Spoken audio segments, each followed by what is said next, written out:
साथियों, 2019 के 15 अगस्त को एक बहुत महत्वाकांक्षी योजना केंद्र सरकार के द्वारा शुरू हुआ था जल शक्ति मंत्रालय का, और वो था जल जीवन मिशन। हर घर शुद्ध पेयजल पहुंचाना था। 2019 से 2024 तक और फिर 2024-25 से आगामी दिनों तक।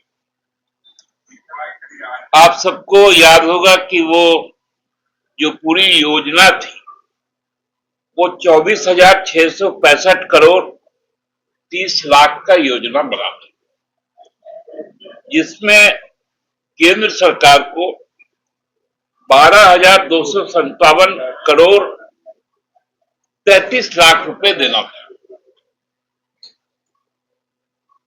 और राज्य सरकार को 12,407 करोड़ 47 लाख रुपया देना था। मतलब जो ये पूरी योजना डिजाइन की गई, 49.5% केंद्र सरकार और 50.5% राज्य सरकार का अंश था।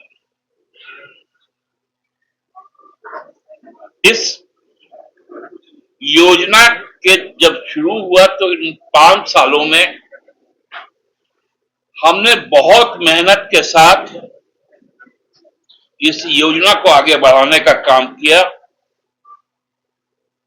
और लगभग 55% घरों तक हम जल लेकर पहुंच गए। लेकिन अभी भी योजना पूरी तरह से समाप्त नहीं हुई, क्योंकि केंद्र सरकार इसमें एक बड़ी बाधा बनकर सामने आ गई।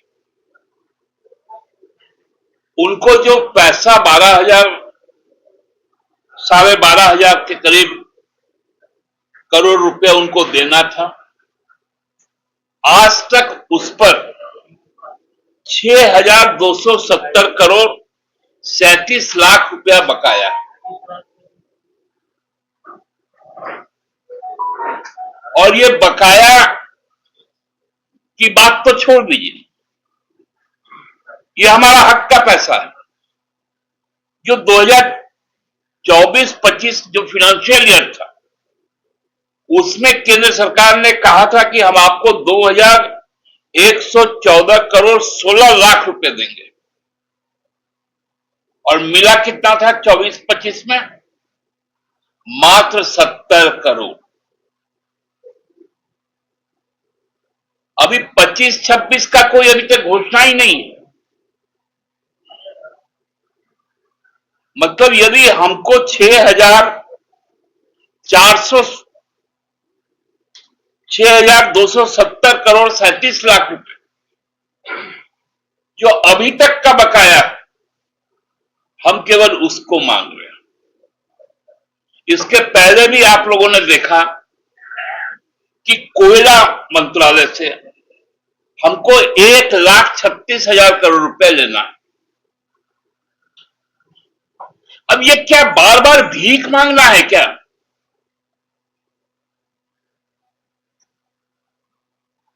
किसी राज्य के साथ इस प्रकार का सौतेला व्यवहार नहीं होता। इस भीषण गर्मी में जब ये प्रायोरिटी है कि पानी पहुंचाना है, हम क्या देश के बाहर के लोग हैं? आप अपने शत्रु देश, हमारे शत्रु देश पाकिस्तान का पानी रोकिए, हम आपके साथ, लेकिन राज्य के आदिवासी का पानी तो छोड़ दीजिए।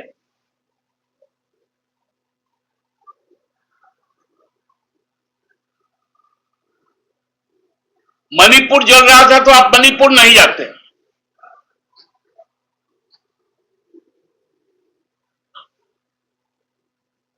झारखंड का खनिज आप लेकर जाते, उसका पैसा नहीं देते।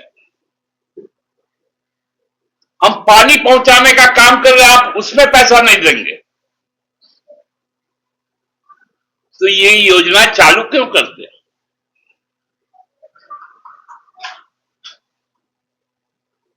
हमारे राज्य सरकार के मंत्री ने बार बार जल शक्ति मंत्री जो है सीआर पाटिल ने, पहले गजेंद्र सिंह थे, गजेंद्र सिंह शेखावत पहले थे, अभी सीआर पाटिल, उनको बार बार खत लिख रहे हैं, मेल पर मेल किए जा रहे हैं कि हमको मिलना है, आप समय नहीं दे रहे।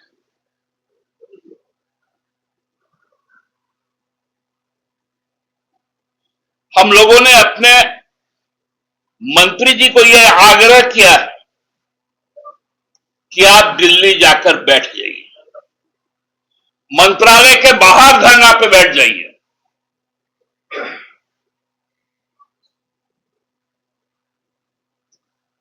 क्योंकि अब याचना नहीं होगा।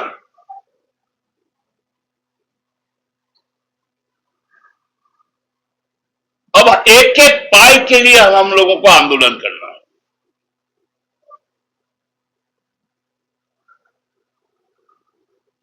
ये कौन सा तरीका है संघ में, ये कौन सा ढांचा है कि आप उत्तर प्रदेश को सरप्लस पैसा देते हैं, बिहार को सरप्लस पैसा देते हैं, केवल बंगाल और झारखंड आपके लिए आंख का किरकिरी, और बाकी किसी स्टेट के साथ आप कोई दूसरा व्यवहार नहीं करते। हमने भारत सरकार का क्या बिगाड़ा? ये तो उनकी योजना है जिसमें हम पैसा लगा रहे हैं।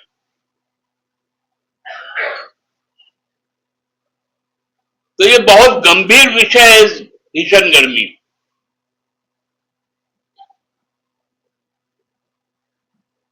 और आप मूल बातों से ध्यान हटाने के लिए अब कई तरह के राजनीतिक नौटंकी कर रहे हैं। जब जब कोई भी आदमी अपनी हक की बात करेगा, आप उस हक की बात को दबाने के लिए दूसरी बात करने लग जाएंगे। ये अब नहीं चलेगा। हम लोग अपना पैसा उनसे लेकर ही रहेंगे। धन्यवाद।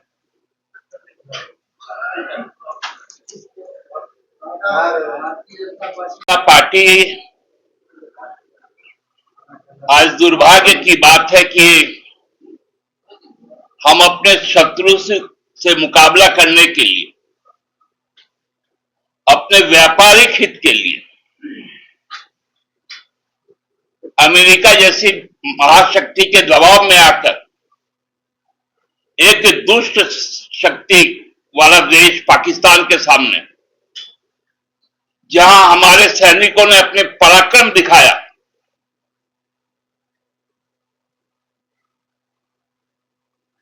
आपका सीज फायर से पहले अमेरिका का ट्वीट आ जाता है प्रेसिडेंट ऑफिस का, उसके बाद भारत का विदेश मंत्रालय का ट्वीट आता है। सेना के पराक्रम और सेना के जो मोरल को जिस प्रकार से झुटलाने का काम किया, ये तिरंगा यात्रा उसको ढकने का प्रयास है।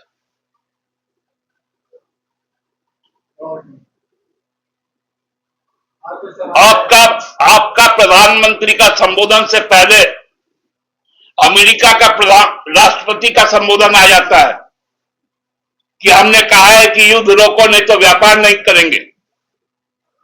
क्या देश व्यापारी चलाएगा?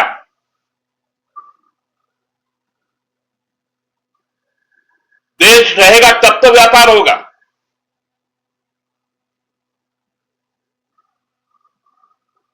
और इसी कलंक को धोने के लिए इस तरह का राजनीतिक नौटंकीबाज है। उनका एक मंत्री मध्य प्रदेश का क्या कहता है, बताया भारतीय जनता पार्टी के राष्ट्रीय अध्यक्ष अभी तक कैसे बैठा हुआ है अपने कुर्सी पर। जो हमारे सेना पर सीधा हमला करता है, वो भी महिला सैनिक पर। शर्म आनी चाहिए भारतीय जनता पार्टी।